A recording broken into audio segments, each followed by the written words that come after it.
अभी तक हमने जो भी देखा था ना कि स्टैंडर्ड वेरिएंस देखा था, स्टैंडर्ड डेविएशन देखा था। स्टैंडर्ड डेविएशन कैसे निकालते थे, ये सिग्मा स्क्वायर जिसे वेरिएंस से रिप्रेजेंट करते थे, और स्टैंडर्ड डेविएशन किसे, सिग्मा से।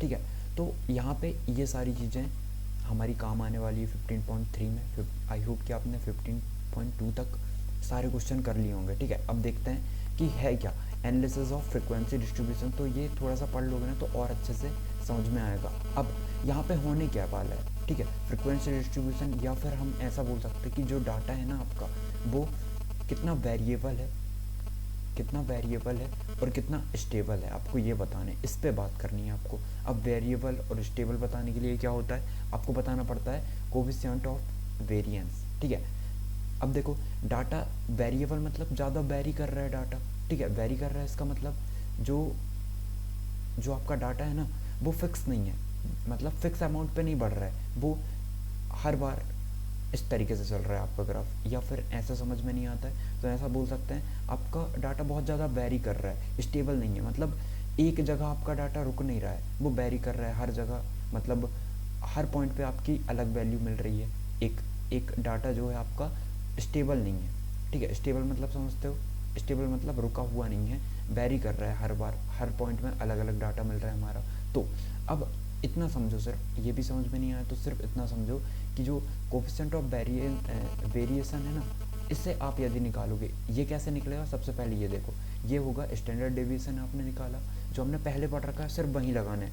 और एक्स बार इसे किससे डिनोट करते हैं, ये किसका सिंबल है, मीन का है, इनटू 100।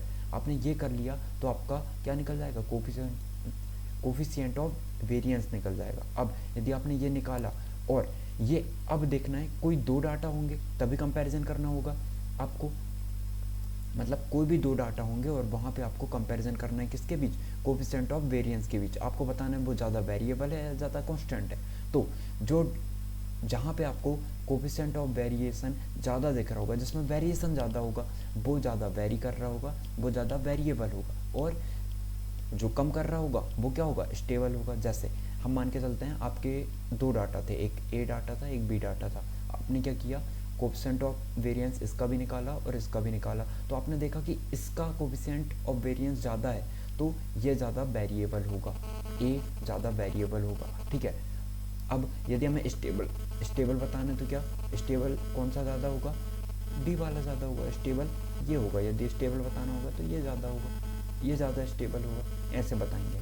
ठीक है, तो आपको बात समझ में आई कि हमें सबसे पहले तो कोफिशिएंट ऑफ वेरिएंस निकालना, कैसे निकलेगा, सिग्मा अपॉन एक्स मीन से इंटू 100 कर दोगे। अब ये ना सिग्मा के ऊपर डिपेंड कर रहा है, स्टैंडर्ड डेविएशन के। आपने पढ़ा होगा फिजिक्स में कि जो सी बी है ना वो प्रोपोर्शनल है किसके, सिग्मा के स्टैंडर्ड डेविएशन के। यदि सिग्मा बढ़ेगा तो आपका सी भी बढ़ रहा होगा। ठीक है, ये बोल सकते हैं हम। ओके, तो बस आपको कुछ भी नहीं करना है, यहाँ पे सीधे डाटा दिया है और उसको सॉल्व करना है। देखो जैसे 15.3 है, from the data given below state which group is more variable, A और बी। तो ज़्यादा वेरिएबल होने के लिए क्या चाहिए, जिसका सी बी ज़्यादा होगा वो ज़्यादा वेरिएबल होगा। बस सिंपल सी बात है। अब सी बी कैसे निकलेगा, sigma upon x bar into 100। Okay, C B निकाल लेना। तो आई होप आपको ये क्वेश्चन बन जाएगा। वैसे ही सेकंड नंबर है, इसमें मोर स्टेबल बताना है, तो मोर स्टेबल कौन होगा, जिसका सी बी कम होगा, जिसका सी बी कम होगा वो मोर स्टेबल होगा।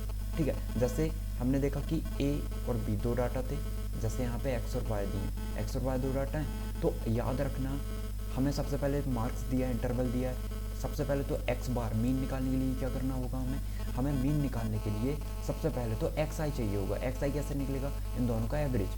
तो ग्रुप ए के लिए अलग निकलेगा, ग्रुप बी के लिए अलग निकलेगा। ये फ्रिक्वेंसी दे रखी है ए और बी की। ठीक है, कि ग्रुप ए में ना 10 से 20 के बीच में कितने मार्क्स हैं, 9 लोगों के मार्क्स हैं, और ग्रुप बी में 10 लोगों के मार्क्स हैं। तो अलग अलग आपको एक टेबल बनानी है, मार्क ए वाली की अलग बनाओगे, इसका अलग सी बी निकलेगा, और मार्क बी वाली का अलग मीन निकलेगा, अलग सी बी निकलेगा।